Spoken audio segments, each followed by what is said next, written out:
Praise the lord. ప్రియ దేవుని సంగమ సమాజమా, మీ అందరికీ ప్రభు అయిన యేసుక్రీస్తు వారి నామమున శుభాభివందనాలు తెలియపరుస్తున్నాము. బాగున్నారా? మీరు చక్కగా మా యూట్యూబ్ ఛానల్స్ని ఫాలో అవుతున్నందుకు మేము ఎంతగానో సంతోషిస్తూ ఉన్నాము, ప్రభువుని ఎంతగానో స్తుతిస్తూ ఉన్నాము. మంచిది నా ప్రియ దేవుని బిడ్డలారా, చూస్తూ ఉండగానే జూలై మాసము ఆఖరికి మనం వచ్చేసి ఉన్నాం. మరికొద్ది రోజుల్లో జూలై మాసాన్ని మనం దాటి ఆగస్టు మాసంలోనికి మనం ప్రవేశించబోతూ ఉన్నాము.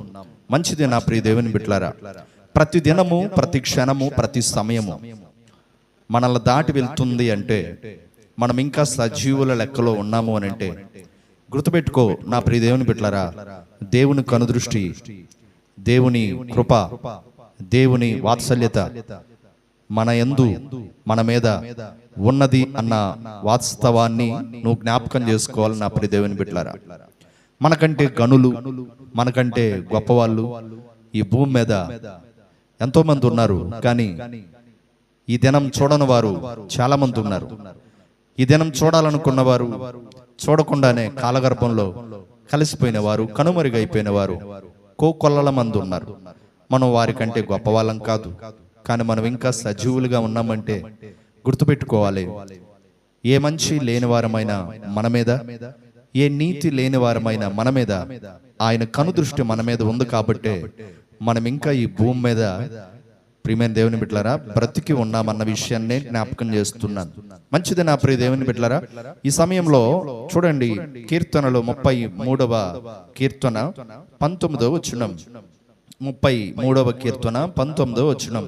యెహోవా దృష్టి ఆయన యందు భయభక్తుల గలవారి మీదను, ఆయన కృప కొరకు కనిపెట్టు వారి మీదను నిలుచుచున్నది. ప్రియమైన దేవుని జనాంగమా, యెహోవా దృష్టి ఆయన యందు భయభక్తుల గలవారి మీద, ఆయన కృప కొరకు కనిపెట్టు వారి మీద నిలుచుచున్నది. ఎంత గొప్ప మాట అండి! దేవుని దృష్టి నీ మీద, నా మీద నిలిచి ఉండాలంటే నీకు నాకు కొన్ని క్వాలిఫికేషన్స్ ఉండాలి. ఏంటి ఆ క్వాలిఫికేషన్స్ అంటే, మొట్టమొదటిగా దేవుడు అంటే నీలో భయం ఉండాలి, దేవుని మీద నీకు భక్తి ఉండాలి. భయభక్తులు ఇది రెండు జంట పదాలు నా ప్రియ దేవుని బిడ్డలారా. మరి గమనించండి, మనము చూసే ప్రాంతాలలో కూడా కొన్ని జంట పదాలు కలిగిన ప్రాంతాలు ఉన్నాయి.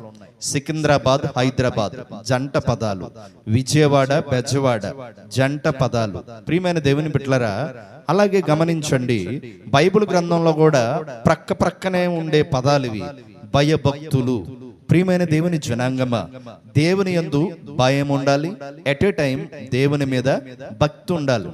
దేవుని యందు భయం లేకుండా దేవుని మీద భక్తి ఉన్నా నిష్ప్రయోజనమే.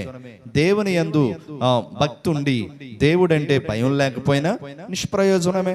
భయము లేని ప్రార్థన, భక్తి లేని ప్రార్థన అది ఏ మాత్రమో కూడా దేవుని కనుదృష్టి నీ మీద నిలిచేటట్లుగా ఉండదు నా ప్రియ దేవుని జనాంగమా.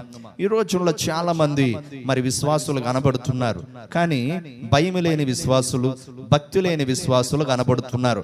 అక్కడక్కడ భయభక్తులు కలిగిన విశ్వాసులు కూడా కనబడుతున్నారు. భయభక్తులు కలిగిన విశ్వాసులు, భయభక్తులు కలిగిన ప్రార్థనా పరులు, భయభక్తులు కలిగిన ఆత్మీయులు ఎక్కడ ఉంటారో వారున్న ప్రాంతం మీద దేవుని కనుదృష్టి నిలుస్తున్నది. నా ప్రియ దేవుని జనాంగమా, మరి నీ ఉన్న ప్రాంతం మీద, నీ ఉన్న ప్రాంతం మీద, నీ ఉన్న గృహంలో, నీ ఉన్న ప్రాంతంలో, నీ ఉన్న ఏరియాలో దేవుని కనుదృష్టి నిలిచి ఉండాలంటే నీలో ఉండవలసినవి రెండే రెండు, భయభక్తులు కలిగిన జీవితం. ఎంత గొప్ప మాట నా ప్రియ దేవుని జనాంగమా. భయభక్తులు కలిగిన వారి కొరకు దేవుడు దాచి ఉంచిన మేలులు ఎంతో గొప్పవని వాక్యం సెలవిస్తుంది. దేవుని యందు భయభక్తులు కలిగిన వారి చుట్టూ కూడా దేవుడు తన దూతలను కాపుదలుగా పెట్టి ఉన్నాడని వాక్యం సెలవిస్తా ఉన్నది. అంత మాత్రమే కాదు, వాక్యంలో మనం గమనిస్తే ఊజు దేశంలో కూడా ఒక ధనవంతుడు దేవుని యందు భయభక్తులు కలిగి ఉన్నాడు. యథార్థవంతుడుగా, న్యాయవంతుడుగా, చెడుతనమును విడిచిపెట్టి దేవుని యందు భయభక్తులు కలిగిన వ్యక్తిగా కనబడుతున్నాడు. ఆ వ్యక్తి జీవితాన్ని మనం గమనిస్తే 10 మంది సంతానం కలిగినటువంటి వ్యక్తిగా, ఎంతో కోటేశ్వరుడుగా, ఆ రోజుల్లోనే కుబేరుడుగా ఉన్నాడు.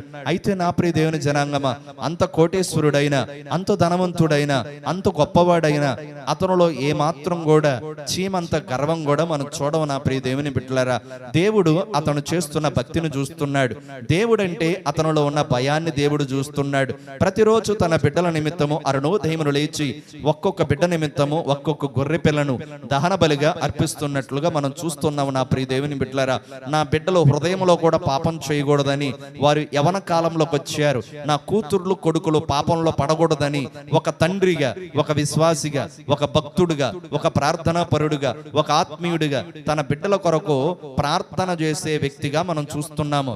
అటువంటి భయభక్తులు కలిగినటువంటి వ్యక్తిగల జీవితాన్ని చూస్తున్న దేవుడు ఎంతో ఆనందిస్తున్నాడు. అలాగే అపవాది కూడా యోబు భక్తి జీవితాన్ని చూసి దేవుడితో అంటున్నాడు, దేవా, యోబు గారు నీవిచ్చిన అదిగో ఆస్తిని బట్టి, నీవిచ్చిన సంతానాన్ని బట్టి, నీవిచ్చిన పేరు ప్రఖ్యాతులను బట్టి, అతను చుట్టూ అతనుకున్న సమస్తాన్ని చుట్టూ 3 కంచెలేసిన విధానాన్ని బట్టి మీరు మీ యందు భయభక్తులు కలిగి ఉన్నాడు.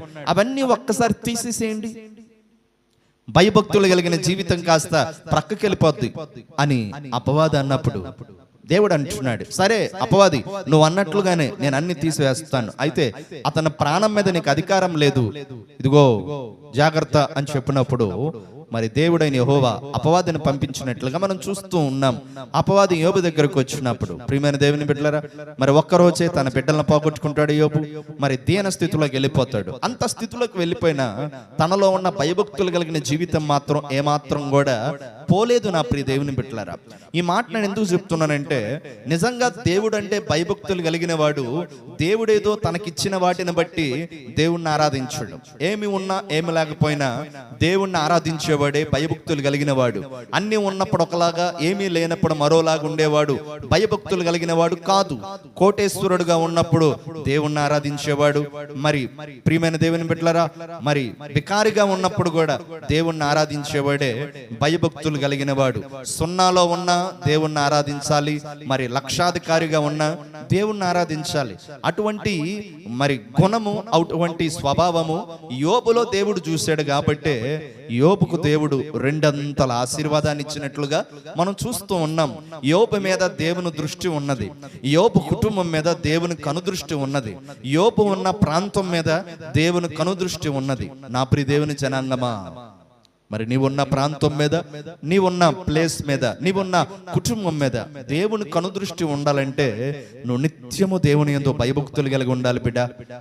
ఆయన ఏదో నీకు ఇచ్చాడని, ఆయుష్ ఇస్తున్నాడని, ఆరోగ్యం ఇచ్చాడని, ధనం ఇచ్చాడని, బలం ఇచ్చాడని, గొప్ప పేరు ఇచ్చాడని, ఆయన ఇచ్చిన వాటిని బట్టి నువ్వు భయభక్తులు కలిగి ఉండకు. ఏమి ఉన్నా ఏమి లేకపోయినా నీకు జీవాన్ని ఇచ్చింది ఆయనే కదా. ప్రియమైన దేవుని బిడ్డలారా, జీవిత కాలాన్ని ఇచ్చింది ఆయనే కదా.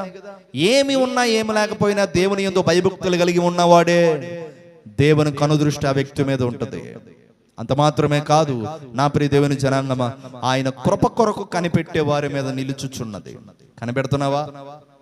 ప్రియమైన దేవుని బిడ్డలారా, దేవుని కృప కొరకు మనం కనిపెట్టాలండి. ప్రతి ఉదయము, ప్రతి మధ్యాహ్నము, ప్రతి సాయంత్రము, ప్రతి రాత్రి 4 పూటలు మనము తింటున్నామంటే ఆహారము, మన మంచినీళ్ళు త్రాగుతున్నామంటే, సంతోషంగా ఉండగలుగుతున్నామంటే, రాత్రి పడుకొని ఉదయానికి మనం లెగుస్తున్నాము అంటే దానికి కారణం దేవుని కృప నీ మీద ఉన్నది, దేవుని దయ నీ మీద ఉన్నది. మరిచిపోక నా ప్రియ దేవుని బిడ్డ, దేవుణ్ణి మరిస్తే, దేవుణ్ణి విడిస్తే, దేవుణ్ణి ఆరాధించడం వదిలేస్తే, దేవుణ్ణి స్తుతించడం ప్రక్కన పెట్టేస్తే, భయభక్తులు కలిగిన జీవితాన్ని ప్రక్కన పెట్టేసి నువ్వు జీవిస్తా, నీకు ఇష్టానుసారంగా నువ్వు ఉంటే దేవుని కనుదృష్టి నీ మీద ఎలా ఉంటది? ప్రియమైన దేవుని జనాంగమా, దేవుని దృష్టి నీ మీద ఉంటే నువ్వు గొప్పవాడు అవుతావు. దేవుని దృష్టి నీ మీద ఉంటే నువ్వు ఉన్నతమైన స్థితికి వెళ్తావు.